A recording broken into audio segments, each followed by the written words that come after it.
नमस्कार। यही रात अंतिम, यही रात भारी। गोदी मीडिया ने तो महामानव को 400 के पार पहुंचा दिया, लेकिन ना तो विपक्ष विश्वास कर पा रहा है और ना ही जनता इस पर विश्वास कर पा रही है।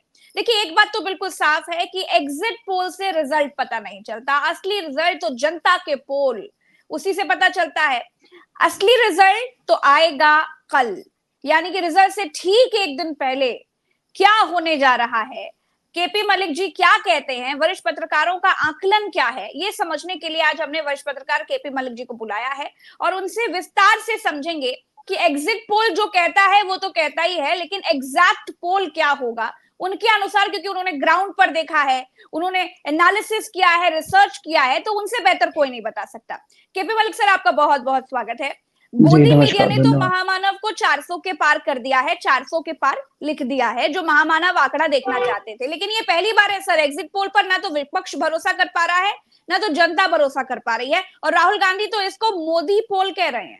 देखिए प्रज्ञा, भरोसा तो इस पे सत्ता दल भी नहीं कर पा रहा है, क्योंकि सत्ता दल को भी लगता है अगर आपने 400 के पार इसको पहुंचा दिया है, तो आपको याद होगा कि सत्ता दल के लोग भी जो पिछले 3-4 चरण हुए थे उसमें किसी सत्ता दल के व्यक्ति ने नहीं कहा कि हम 400 के पार जा रहे हैं।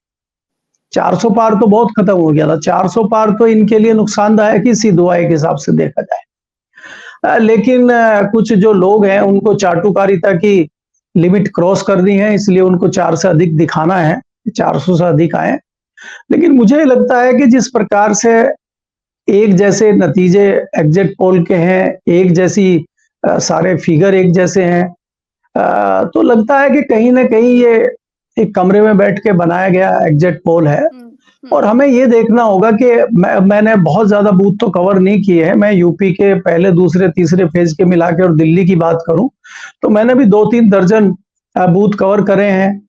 लेकिन हमें कोई आदमी ऐसा टकराया नहीं कि कोई सर्वे कर रहा हो, कोई पता कर रहा हो, या उसके बीच में कोई आया हो, आपके घर पे आया हो, कहीं गया हो। आप भी, आपके व्यूअर इतने हैं तो आप भी पूछ सकती हैं अपने व्यूअर से, वो कमेंट भी कर सकते हैं आपको कि अगर कोई कहीं टकराया हो सर्वे वाला, तो ये सर्वे आते कहां से हैं? एक सवाल ये हो गया। दूसरा सवाल ये हो गया, ये सर्वे करवाता कौन है? इन सर्वों का फायदा क्या है? इन सर्वों से लाभ किसको होता है? ये कंपनियां करती क्यों हैं? ये कंपनी, अब आप मुझे बताइए कि अगर आप सर्वे कराएंगे तो कितना खर्चा आपका होगा? तो मीडिया कंपनियों की तो वैसे ही जान निकली हुई है, तनख्वाह अपने लोगों को ढंग से दे नहीं पा रहे हैं, लगातार छटाइयां होती रहती हैं। हम यहाँ पे जर्नलिस्ट एसोसिएशन में काम करते हैं, हमारे पास लगातार शिकायतें आती हैं कि जर्नलिस्ट को निकाल दिया, जर्नलिस्ट को तनख्वाह ही नहीं दे रहे हैं। तो आप एग्जिट पोल के लिए करोड़ों रुपए कहाँ से लाते हैं? तो हमें ये समझना होगा कि इनका क्या लेना देना है, एग्जिट पोल का क्यों कराए जाते हैं। क्योंकि देखिए, जितना हमने पुराने लोगों से सुना है, देखा है कि कुछ एग्जिट पोल कभी होते थे पहले भी, और बाद में ये 90s के दौर से इनका शुरू हुआ। जब ये प्रणव रॉय वगैरह आए, इनका एनडीटीवी शुरू हुआ, तो इन्होंने एक आध करने शुरू किए, और वो मीडिया के लोग ही करते थे, ताकि एक थोड़ा सा मीडिया के लोग करते थे। और मीडिया के लोग, जैसे हमसे आप पूछेंगे, भाई मैं एक एरिया को जानता हूं, मैंने 5-4 सीटों का अपना एक आइडिया दे दिया। फिर दूसरे पत्रकार हैं जहां ब्यूरो के लोग होते थे या किसी बीट वाले लोग होते थे, उनसे पूछ लिया और मोटा मोटा एक आइडिया किसी चैनल ने दे दिया या किसी अखबार ने दे दिया। उस तरह के सर्वे होते थे। अभी भी हुआ है, भास्कर में सर्वे हुआ है, भास्कर अभी भी 200-300 के नीचे दे रहा, 281 उसने भी कहा है। तो कुछ पत्रकार सर्वे करते हैं और वो अपना आकलन दे देते हैं, तो ये कभी कभी होता था। लेकिन ये 2000 के बाद जो सर्वों की बाढ़ आई है, अब जैसे आप 2004 की बात करें कि 2004 में भी भारतीय जनता पार्टी को बहुत भयंकर जीत दिखाई गई थी, और बाद में वाजपेयी जी की सरकार जाती रही, तो उसमें एग्जिट पोल सही नहीं हुआ है। तो इस एग्जिट पोल से मुझे लगता है एक माहौल बनाने की कोशिश होती है कि एक माहौल बन जाए, और कल को अगर हमारी सीटें बढ़ती हैं तो कम से कम पहले ही कह दें कि देखिए हम तो पहले ही कह रहे थे इतना है। तो एक मोरल, अपने लोगों का मोरल बढ़ाने के लिए और विपक्ष का मोरल डाउन करने के लिए ये इस तरह की रचनाएं की जाती है। और मुझे लग रहा है सत्ताधारी लेकिन दल, खेल खेल बड़ा अद्भुत है सर। अगर हम बात करें, एग्जिट पोल की बात करें, क्योंकि हम देख रहे हैं कि गोदी मीडिया बड़ा खुश है, बड़ा गर्व महसूस कर रहा है एग्जिट पोल दिखाने के बाद। ऐसा लग रहा है पता नहीं कौन सा जग जीत लिया है। हालांकि जनता भी बहुत नाराज है इस एग्जिट पोल से। लेकिन अगर हम जी के एग्जिट पोल की बात करें सर, तो हरियाणा में एनडीए को 16 से 19 सीटें जिताई हैं, जबकि हरियाणा में सीटें ही कुल 10 सीटें हैं। ये बाकी की 19 सीटें 10 में से कैसे जिता दी भाई? और दूसरा अगर हम बात करें एलजेपी, एलजेपी तो गठबंधन दल में है एनडीए के, वो 6 सीटें जिता रहे हैं ये लोग गोदी मीडिया, बल्कि वो तो लड़े ही सिर्फ मात्र 5 सीटों पर हैं। इसके बाद अगर हम झारखंड की बात करें सर, सीपीआईएम मात्र 1 सीट पर चुनाव लड़ रही है, लेकिन एग्जिट पोल में 3 सीटें जिता रहे हैं। सर ये क्या कर रहे हैं? मतलब बिल्कुल, ये तो बिल्कुल सरासर दिखाई दे रहा है कि एग्जिट पोल पूरी तरह से फर्जी है। देखिए प्रज्ञा, मैंने पहले ही आपको कहा कि ये कमरे में बैठ के फिगर बनाई जाती है और इसमें बहुत सारे जो नए लड़के होते हैं, नए इंटर्न होते हैं, जो 12,000 15,000 के काम करने वाले लड़के हैं, उनको कंप्यूटर दे दिया जाता है और वो अपना पुराने आंकड़े उनको दे दिए जाते हैं। भाई ये 2019 के आंकड़े हैं, ये 2014 के आंकड़े हैं, ये विधानसभा के आंकड़े हैं 2022 के, तो इसमें से तोड़ ताड़ के आपको सब बनाना है। फिर उसमें दूसरे आदमी होते हैं ऊपर, वो एडिट कर देते हैं। तो एक एक फिगर को ध्यान से देखना इनके बस का होता नहीं है, इनको भी पता नहीं होता कहाँ पे क्या है, क्योंकि भले ही कितना भी बड़ा एक्सपर्ट हो, वो पूरे भारत की नहीं तो सर्वे तो नहीं। एग्जिट पोल देखिए ऐसा है, मूर्ख लोगों को मूर्ख बनाया जाता है, जो मूर्ख बन रहे हैं। अब जो आम आदमी मुंह बा के टीवी के सामने बैठा हुआ है, तो उसको तो कुछ ना कुछ दिखाना है ना, तो वो देख रहा है। अब आप बताइए, कई सारी चीजें ऐसी होती है जो झूठ चल रही है और वो उसको कह रहा है। अब वो प्रधानमंत्री जी इतने अच्छे अच्छे भाषण दे रहे थे कि मैं देव पुरुष हूँ, मैं देवता हूं, तो क्या आप और हम मान लेंगे कि भाई देवता है? वो कह रहे हैं मैं बायोलॉजिकल नहीं हूं, मैं तो पैदा ही नहीं हुआ। तो ये जो इस तरह की चीजें हैं, ये भी तो झूठ ही है ना एक हिसाब से। तो झूठ परोस दिया जाता है आपके सामने और आप मान लेते हैं उस चीज को। तो ये बहुत सारी चीजें हैं, इनको पता है कि इसमें 10% लोग हैं जो आपकी बात को नहीं मानेंगे, आपकी बात पे सवाल पूछेंगे, आपकी बात पे जिज्ञासा करेंगे। वो सिर्फ 10% लोग हैं। 10% आपको देखेंगे नहीं, तो 80% लोग तो आपकी बात पे विश्वास कर ही रहे ना। भाई टीवी पे आया था, भाई हमने तो अखबार में पढ़ा है। तो आज भी अखबार में पढ़ना और टीवी पे देखने का मतलब है सच है, इसलिए हमने टीवी पे देख लिया और सच को धारण कर लिया। अब कल अगर आप ये काउंटिंग देखेंगे, कल इसका बड़ा पॉजिटिव प्रभाव काउंटिंग पे पड़ेगा, क्योंकि वहां पे क्या होगा कि विपक्ष का कार्यकर्ता होगा, विपक्ष के एजेंट होंगे, उनका मोरल बहुत हाई नहीं होगा, डाउन होगा। दूसरा क्या होता है, मतलब जो सरकारी से जो माहौल बनता है सर, एग्जिट पोल से जो माहौल बनाया जाता है, फर्जी एग्जिट पोल से इस तरह के, उसके बाद जब रिजल्ट आता है तो उस पर इसका दुष्प्रभाव देखने को मिलता है। मतलब हाँ बिल्कुल मिलता है। मैंने आपको पहले ही बताया कि इसका जो दुष्प्रभाव है वो ये है कि जो सत्ताधारी पक्ष है उसके पक्ष में माहौल बनता है और विपक्ष के खिलाफ एक माहौल बनता है। उसके जो कार्यकर्ता हैं, उसके लोग हैं, उनका मोरल थोड़ा डाउन हो जाता है। और जो सरकारी मशीनरी होती है वो भी ये मान के चलती है कि भाई एग्जिट पोल आगे हैं और सत्ताधारी दल जीत ही रहा है, तो वो भी कई बार थोड़ा खामोश हो जाता है, कई जगह आंखें बंद कर लेता है। तो ये इसी तरह एक माहौल बनाने के लिए ये किया जाता है और इसका कोई खास लेना देना नहीं है, ना कोई मकसद है। इसीलिए तमाम सरकारें और तमाम पार्टियां इसको कराती रहती है। जी सर, एक चीज और हमने इसी चुनाव के बीच एग्जिट पोल के बाद में खबरें सुनी कि जयराम रमेश ने आरोप लगाए कि अमित शाह ने 150 डीएम से बात करी है।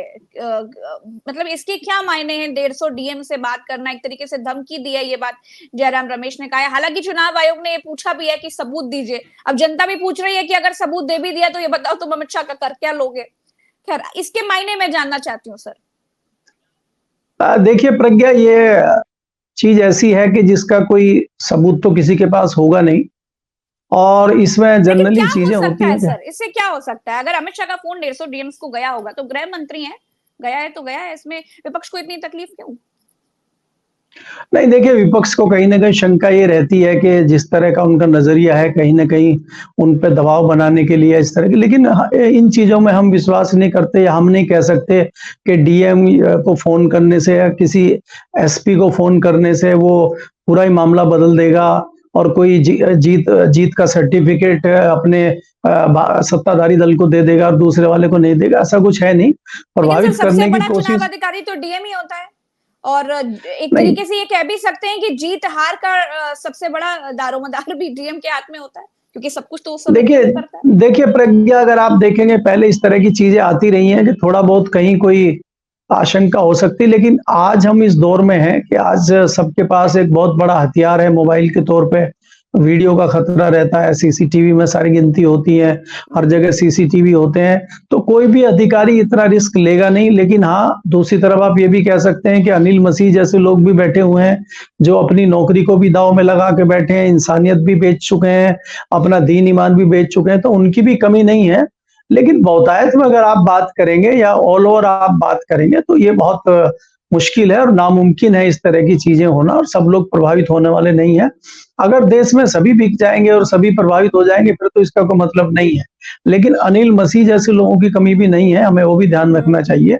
तो ये चीजें हो सकती हैं, लेकिन हमें ये देखना होगा कि जिस प्रकार से आंकड़े आ रहे हैं, और इसमें कहीं ना कहीं जनता भी है। ऐसा नहीं है कि जो हम देख रहे हैं तस्वीर वो बिल्कुल ही ये है, लेकिन हमें ये होता है कि हम जो अपना एक आकलन करते हैं, तथ्यों के आधार पर लोगों से बात करते हैं, लोगों का मूड भांपते हैं, पब्लिक में जाते हैं, रैलियों में जाते हैं, बूथ पे जहां बूथ पे वोट डल रहे होते हैं उनसे बात करते हैं, तब हम अपना आकलन करके विश्लेषण करके ही टीवी पे भी बोलते हैं।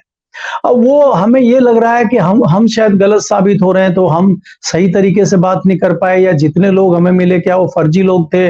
अगर हमने 10 लोगों से बात की है तो हमें 4 लोगों ने कहा है कि नहीं हम एक सत्ताधारी दल को वोट देंगे, दूसरे ने कहा 6 लोग कह रहे हैं कि हम विपक्ष को वोट देंगे, तो हमने उसी तरह से थोड़ा अपना आकलन भी किया।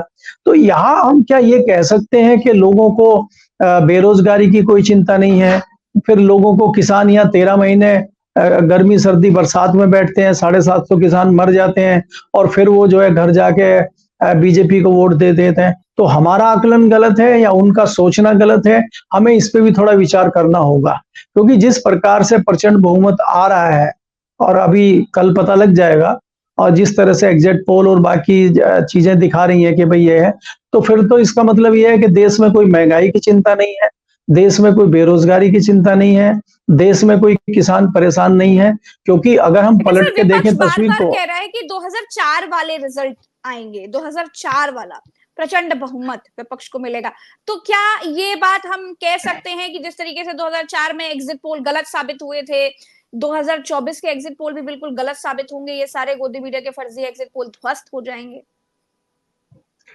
देखिए, ये निश्चित तौर पे मैं प्रज्ञा नहीं कह सकता कि बिल्कुल ही ये ध्वस्त हो जाएंगे और बिल्कुल ही अलग होगा, लेकिन आंकड़े अलग होंगे, नंबर अलग होंगे, और मुझे लग रहा है कि एग्जिट पोल में जितने आंकड़े दिखाए जा रहे हैं उससे कम होंगे, इतने तो नहीं होंगे।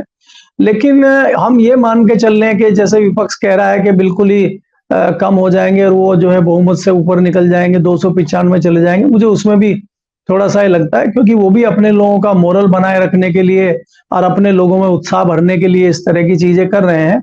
लेकिन कई जगह और बहुत जगहों पे जहां पे हमने विश्लेषण किया, कड़ी टक्कर है, इतना आसान नहीं है सत्ताधारी दल के लिए भी। तो अभी से ये सोच कर बैठ जाना कि भारतीय जनता पार्टी आ गई है और सारी चीजें हो गई हैं, उससे मैं सहमत नहीं हूं। हमें कल तक इंतजार करना चाहिए, और मुझे लगता है कल दोपहर बाद तक काफी हद तक तस्वीर साफ हो जाएगी, इसलिए इंतजार करने की आवश्यकता है। जी, रिजल्ट से ठीक एक दिन पहले आपका विश्लेषण क्या है 2024 के चुनाव को लेकर? देखिए प्रज्ञा, सारी चीजें देखने के बाद में अब तो कुछ मन करता ही नहीं है कि हम कोई विश्लेषण करें या बताएं। मैं तो पहले ही आपको कह चुका हूं कि हमने लोगों का दर्द देखा है, लोगों की चीजें देखी हैं, परिवारों में जहां बात हुई है वहां पे। अब आप देखिए कि अगर आप ब्यूरोक्रेट्स की ही बात करें, ये पहली बार इतिहास में हुआ है कि नॉन आईएएस को भी आप जो है आईएएस में ले रहे हैं और उस तरह से बड़ी बड़ी पोस्टिंग दे रहे हैं। तो इससे ये तो नहीं कह सकते आपके ब्यूरोक्रेसी बड़ी खुश है। अब आप जिस तरह से सीमा में कॉन्ट्रैक्ट पे ले रहे हैं 4 साल के लिए, तमाम सेना के लोग खुश होंगे, ये तो नहीं आप कह सकते। लेकिन फिर वोट कहां से? तमाम वर्ग नाराज हैं, किसान नाराज हैं। किसानों को विपक्ष कह रहा है कि भाई अगर हम सत्ता में आते हैं एमएसपी देंगे, और सत्ताधारी पक्ष के कान पे जूं ही नहीं रेंग रही है एमएसपी के नाम पे किसानों के मामले के, तब भी वो आ रहा है। तो इसके क्या कारण है, हमें ये भी जानने होंगे। दूसरी चीज आपको ये देखनी होगी कि आप 5 किलो राशन की बात करते हैं, बाद में तो विपक्ष भी कह देता है कि हम 10 किलो राशन देंगे, लेकिन वो 10 किलो नहीं लेना चाहता, वो 5 में ही खुश है। तो ये तमाम चीजें हैं जिन पे विश्लेषण करने की आवश्यकता है, और बाद में भी इन पे विश्लेषण होना चाहिए कि ऐसे क्या कारण रहे कि जनता जो है विपक्ष को वोट ना देके सत्ताधारी दल को वोट दे रही है। और अगर आप ये देखेंगे कि लास्ट के 20-25 दिन जिस प्रकार से प्रधानमंत्री जी ने भाषा का प्रयोग किया, वो भाषा की गरिमा से नीचे गए, उसके बावजूद जो है उनको जनता जो है अवतरित मान रही है और भगवान मान रही है, देवता मान रही है, उसके बाद उनको वोट दे रहे हैं, तो क्या वो अपनी रणनीति में कामयाब रहे और विपक्ष उनको जो है काउंटर नहीं कर पाया? तो हमें इन सारी चीजों का विश्लेषण करना चाहिए। और यहाँ एक बात लेकिन सर जरूर एक है, चीज भले ही तो हम एक चीज साफ है सर, जो हमने देखी, हमने आपने हम सब ने देखी कि जनता तो बड़ी मजबूती से सर सरकार से लड़ती हुई दिखाई दी। चाहे हमने पोलिंग बूथ्स पर देखी भीड़, चाहे हमने उन मुद्दों को देखा, चाहे हमने बॉयकॉट करते हुए देखा तमाम गांवों में किस तरीके से बहिष्कार किया गया वोटिंग का, क्योंकि और कई बार ये भी देखा कि सर बीजेपी के वोटर वोट देने के लिए निकले ही नहीं। अब वो अलग बात है कि अंदर खाने सर कुछ भी हो, जिसकी लाठी उसकी भैंस, लेकिन हम ये भी तो सर कह सकते हैं कि हाँ जनता और बीजेपी, आप जनता की लड़ाई सत्ता दल से थी, विपक्ष उतना मजबूत नहीं था जितनी मजबूती से सर जनता लड़ रही थी। नहीं, देखिए प्रज्ञा, अगर आप ये देखें पहला, दूसरा और तीसरा चरण हम देखें तो विपक्ष बहुत मजबूती से नहीं लड़ रहा था, विपक्ष में वो जोश शुरू दिखाई नहीं दे रहा था। और अगर आप थोड़ा और पीछे से जाके बात करेंगे विपक्ष की, किस प्रकार से 1 साल पहले महागठबंधन बना और महागठबंधन में लगातार मीटिंगें चलती रही, को बहुत खास स्ट्रेटजी नहीं बनी। बाद में बहुत लेट तक इन्होंने अपने कैंडिडेट फाइनल किए, बाद में कई जगह गठबंधन नहीं हो पाया, जैसे ममता बनर्जी का और कांग्रेस का नहीं हो पाया। बाद में उद्धव ठाकरे ने भी अपने कैंडिडेट घोषित कर दिए, अखिलेश ने कांग्रेस से बात करने से पहले ही कर दिए, तो लग रहा था कि अब कोई गठबंधन का खास मतलब रह नहीं गया है।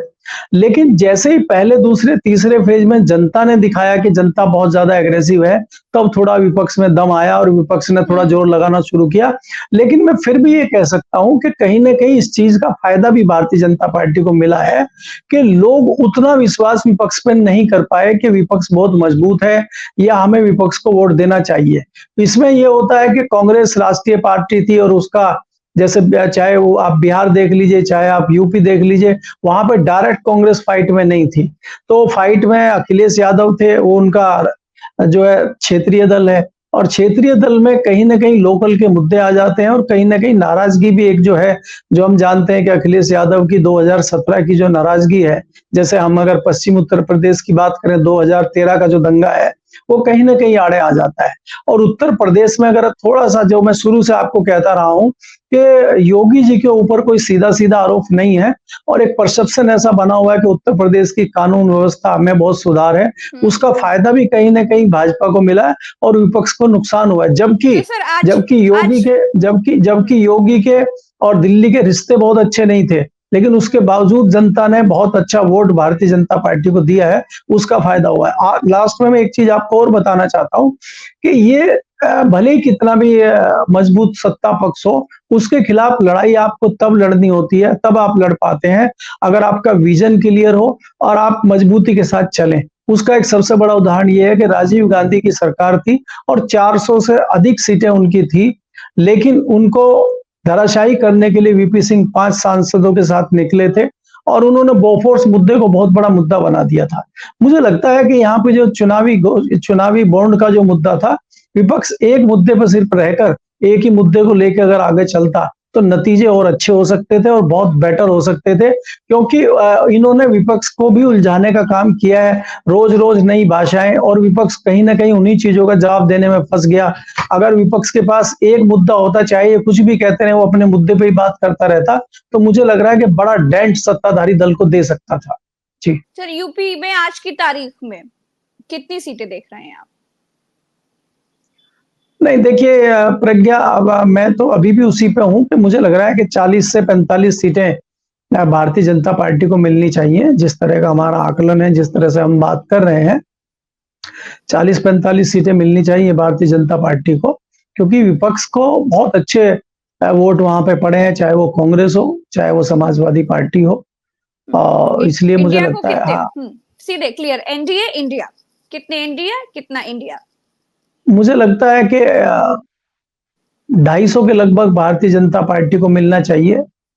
लेकिन जिस तरह का माहौल मुझे लग रहा है, जैसे हो सकता है कि इसकी पहले लिखी गई हो, तो उसमें फिर भारतीय जनता पार्टी 280-285 चली जाए और टोटल एनडीए को मिला के 300-325 तक चली जाए, इस तरह की भी संभावना बन सकती है। इंडिया के बारे में तो अभी देखना पड़ेगा कि कितनी आएंगी, जो बचेंगी वो इंडिया को ही जाएंगी, जैसा मैंने मोटा मोटी कैलकुलेशन आपको बताया है। हालांकि हमारा जो शुरू में हम मान के चल रहे थे, हम तो यही मान के चल रहे थे कि 230 220 भारतीय जनता पार्टी को मिलेंगी और अभी भी एनडीए आप का वही कह कुनबा रहे हैं? बड़ा करने के लिए।